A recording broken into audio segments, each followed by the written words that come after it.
Brits and Sovs. Oi oi, you shiny metal magpies. How we doing, huh? Welcome back to Brits and Sovs, the home of shiny metal, questionable humour and more dodgy accents than a holiday in Benidorm.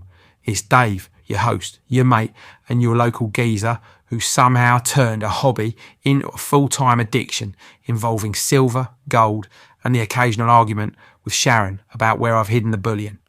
Now, if you're new here, this ain't your average YouTube channel, alright? This is the pub of the stackin world. Bit of banner, bit of history, and a whole lot of shine. So grab yourself a cuppa, or if you're feeling extra British, crack open a tinny and settle in, because today we're talking runes. That's right, the Germania Runes. These bad boys are based on the Elder Norse alphabet. Proper, ancient, mystical, beardy stuff. We ain't talking about any particular rune today, mind. Nah, this is just the intro to a new series I'm starting. I'll be doing a full video on each rune individually, one at a time, so we can really get into what each one means, where it came from, and what on earth the Vikings were up to when they made them. Before we dive in though, bit of a dad joke for you, right? What do you call a Viking with a sore back? Nostalgic. Yeah, I know, I'll see myself out. Sharon's already rolling her eyes.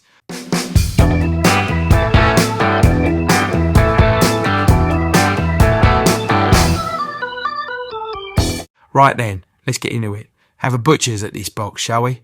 So each rune comes in its own little box, yeah? Some people call it minimalist eco packaging. Me, I call it tiny box that disappears faster than Gary's pint money. But I'll give them credit. It don't take up much room.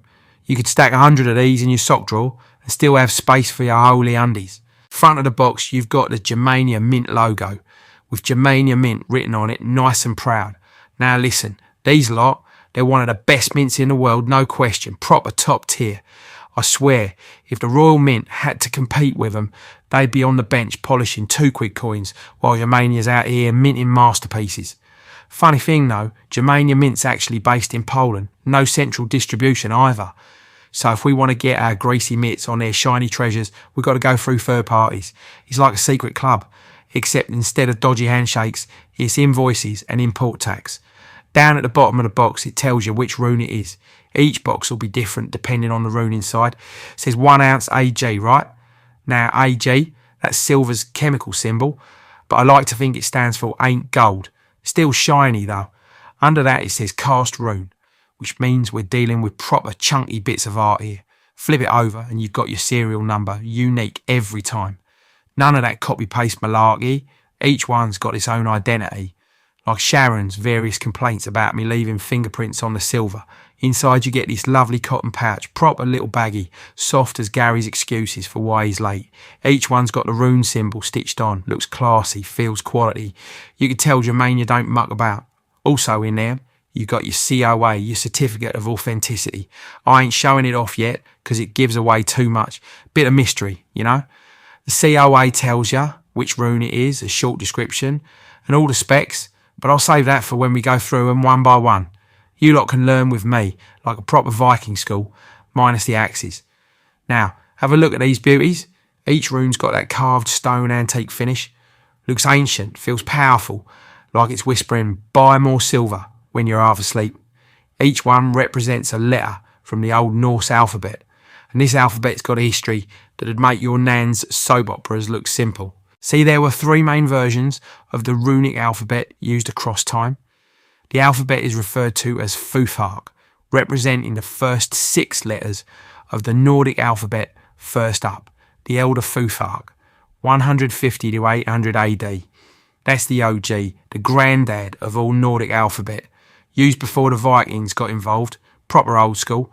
Then came the younger Futhark, 800 to 1200 AD, used by the Vikings themselves, trimmed it down to 16 letters, because, I don't know, maybe they were saving ink. They had long branch runes for stone and short twig ones for wood, because apparently Vikings were efficient even when scribbling on planks. And finally, the Anglo-Saxon Futhark, 400 to 1100 AD. That's the one from England, where they expanded it to 28 or even 33 letters. So yeah, all these changes with the letters. No wonder no one could spell. Now, Germania based their set on the Elder Futhark, the Big Daddy, which had 24 letters. That's 2 less than our alphabet today. Maybe they dropped Q and X because they didn't need them. I've picked up the first release, which has 6 different runes. 6 out of 24. We're just getting started, but boy, they're tasty. Now, in Norse tradition, the runes were divided into 3 families, or ets, as they call them, which means lineage or family. Each one represented a different aspect of life. Freya's et means creation, life and beginnings. Heimdall's et means challenge, growth and transformation. Tyr's et means wisdom, honour and completion. 8 runes in each family, nice and tidy.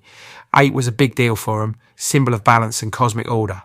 Odin's horse had 8 legs, because why ride a boring 4-legged one when you can double it, But Germania's done it different. They've released them in 4s, not 3s. So 4 waves of 6, 24 total. Keeps it manageable. Gives us time to enjoy them without bankrupting ourselves.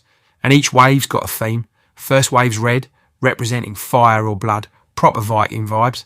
The next will be earth, green, then water, blue, then air, white. Makes it all symbolic and adds a bit of drama. You know me, I love a bit of drama. Now let's have a look at each rune in this set, yeah? First is Fehu. Looks like the letter F, but the arms point up a bit, like it's reaching for a pint. Next is Dagaz. Looks like an infinity symbol without the curves, probably because the Vikings thought, nah, carving rock's hard work. Then there is Algies. Looks like a Y with an extra line in the middle, like a trident for indecisive fishermen. Next is Wanjo. Looks like a P, which stands for proper shiny. Another is Ansus, also F-shaped, but the arms go down this time. Maybe it's Fehu's moody cousin. Finally, we got Aruz. Looks like a lowercase n. Straight lines because curves are for amateurs. On the back, you've got your weight, 1 ounce, nice and chunky, and the fineness, 0.999. That's as pure as Gary's lies about going on a diet. Germania Mint mark, serial number at the bottom. Proper professional stuff. Now watch this. The real magic happens when you shine a UV light on them. Boom! The runes light up red like they've just been forged in Odin's garage. The darker the room, the brighter they glow. Looks proper mystical. Sharon walked in the other night while I was doing this and thought I'd summoned Thor. So yeah, they're releasing these in 4 waves: fire, earth, air and water, each one representing an element and a chapter of the collection. Germania's gone above and beyond again. I'll be making a video for each rune, one by one, where we'll dive deep into their meanings, history and how they tie into the old Norse ways. But I've got to wrap it up now because Sharon's shouting from the kitchen something about me forgetting to take the bins out. Again, I told her I was studying runes. She said, well, rune yourself outside and take that rubbish. Anyway, you lot know the drill. If you enjoyed the vid, smash that like button like a Viking hammer, leave a comment down below and tell me which rune you reckon looks the best. And if you ain't subscribed yet, what are you playing at? Join the Brits Sovs crew and stay part of the shiny family. Till next time, stack high, stay golden and keep those magpie eyes peeled for more shiny treasures.